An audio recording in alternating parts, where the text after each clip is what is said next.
मामले में कुछ हो बच्चों का। अरे शब्बीर, तुम्हारी बहन जिद करे बैठी है कि मैं तो फौजिया को ही अपनी बहू बनाऊंगी। भाई ये क्या कह रहे हैं आप? तुम्हें तो अच्छी तरह पता है कि मेरी बीवी मरियम फौजिया कतई तौर पे तुम्हारे बच्चे को अच्छा नहीं समझते। तुम ठीक कह रहे हो शब्बीर, मगर तुम्हारी बहन कह रही है कि अगर मेरा भाई मेरे बेटे के ऐबों पे पर्दा नहीं डालेगा तो कौन डालेगा? नहीं भाई नहीं, मैं अपनी बेटी की कुर्बानी नहीं दूंगा। शब्बीर भाई, वो तो ये भी कहती है कि हमने मकान में हिस्सा इसलिए नहीं मांगा कि भाई गरीब है। अगर हम दोनों बहनों ने हिस्सा मांगा तो भाई बेघर हो जाएगा। मैं अपनी बेटी को जहर दे दूंगी अगर इसहाक भाई आपके बेटे से उसकी शादी हरगिज नहीं करवाऊंगी। अरे मरियम बहन, यकीन करो, माँ बाप की पूरी जिंदगी की पढ़ाई और बेगम की एक रात की पढ़ाई बड़े बड़े ठीक हो जाते हैं। तुम देखना, मेरा अदनाम बिल्कुल ठीक हो जाएगा।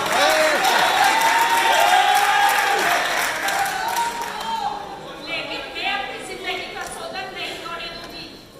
मैं अदनान से किसी भी कीमत पे शादी नहीं कर सकती, नहीं कर सकती अपनी जिंदगी खतरे में। फौजिया, तुम खामोश हो जाओ, अंदर जाओ, तुम्हें कोई जरूरत नहीं है। अरे बैठे है ना। शबीर, मेरी बात कान खोल कर सुन लो।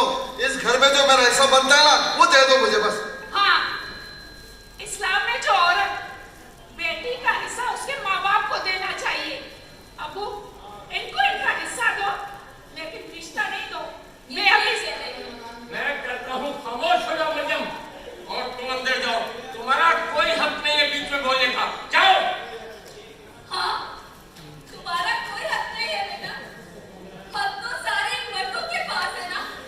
चाहे वो बाप हो, ये हमारा फैसला कर सकते हैं कि हमें क्या करना है, कहाँ जाना है, कैसे जाना है।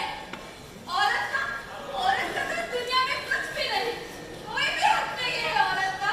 तुमने ठीक कहा जी, तुमने बिल्कुल ठीक कहा। अबू, तुमसे अच्छे तो वो लोग थे जो बेटी को पैदा हो गई तो बंद कर देते थे। वो तो एक बार मरती थी, लेकिन हमारे समाज में यहाँ पर बेटी को रोज मरना पड़ता है। अबू, रोज मरना पड़ता है। शबीर भाई, बात सुनो। ये कौन है? अब मैं जा रहा हूँ, लेकिन अब कैसे मैं आऊंगा ना तो तुम्हारी बहन रजिया भी मेरे साथ होगी। हाँ, अरे नहीं साथ भाई, बैठो, कुछ खाना वाना खा के जाना। इतनी भी जल्दी क्या? अरे रहने दो भाई, इस घर में जो दामाद की इज्जत हो गई ना वो बहुत है। आज जो तुम्हारी बीवी और बेटी ने मेरी बेइज्जती की है ना, अब मेरा जाना ही बनता। ये कौन है? भाई, मैं आपके आगे हाथ जोड़ता हूँ, कौन है? इनकी गलती को माफ कर दे। आइंदा मेरे सामने हाथ मत जोड़, अपनी बेगम के सामने हाथ आके जोड़। हाँ, लेकिन मैं बता रहा हूँ शबीर, मैं नहीं छोड़ूंगा। 1-1 रुपए का हिसाब लूंगा, भले मुझे कोर्ट जाना पड़े। हाँ, और बात सुनो, वकील भी करूंगा ना